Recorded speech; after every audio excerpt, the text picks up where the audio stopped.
નમસ્કાર મિત્રો, સ્વાગત છે આપ સૌનું અમારી યુટ્યુબ ચેનલમાં। તો હાલ મિત્રો હવામાન વિભાગે વરસાદની આગાહી અને મિત્રો આજે ક્યાં ક્યાં પડશે વરસાદ। તો મિત્રો વરસાદ તેમજ વાવાઝોડાને લગતી તમામ નવી અપડેટ માટે અમારી ચેનલની અંદર જે પણ મિત્રો નવા છે સબસ્ક્રાઇબ નથી કરી તો સબસ્ક્રાઇબ કરી લેજો અને મિત્રો વિડીયો ગમે તો વિડીયોને લાઈક કરો, શેર કરો અને કમેન્ટ કરો।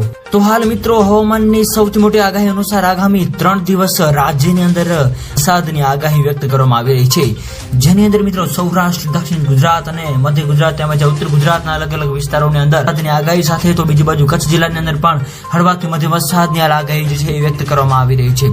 આ સાથે સાથે બીજી બાજુ મિત્રો હવે નક્ષત્રોની અંદર પણ મિત્રો ભારે વરસાદની આગાહી વ્યક્ત કરવામાં આવી રહી છે। તો હાલ મિત્રો વરસાદની આપણે જો વાત કરીએ તો ભાવનગર, ભરૂચ, સુરત તેમજ અમરેલી, બોટાદ, નર્મદા, છોટાઉદેપુર વગેરે વિસ્તારો તેમજ જુનાગઢ, રાજકોટ, પોરબંદર, ગીર સોમનાથ વગેરે વિસ્તારોની અંદર મિત્રો હળવાથી મધ્યમ વરસાદની પણ આગાહી વ્યક્ત કરવામાં આવી રહી છે। આ ઉપરાંત મિત્રો અરબી સમુદ્રની અંદર તેમજ બંગાળની ખાડીની અંદર મિત્રો નવી લો પ્રેશર સિસ્ટમ પણ બનવા જઈ રહી છે, જેની મિત્રો સંપૂર્ણ નવી અપડેટ જે આપતી જશે એમાં અમે તમને જણાવતા રહીશું। તો મિત્રો હાલની જો આપણે વાત કરીએ તો ગુજરાત રાજ્યની અંદર હવે આગામી 5 દિવસ સુધી છે, એવામાં મિત્રો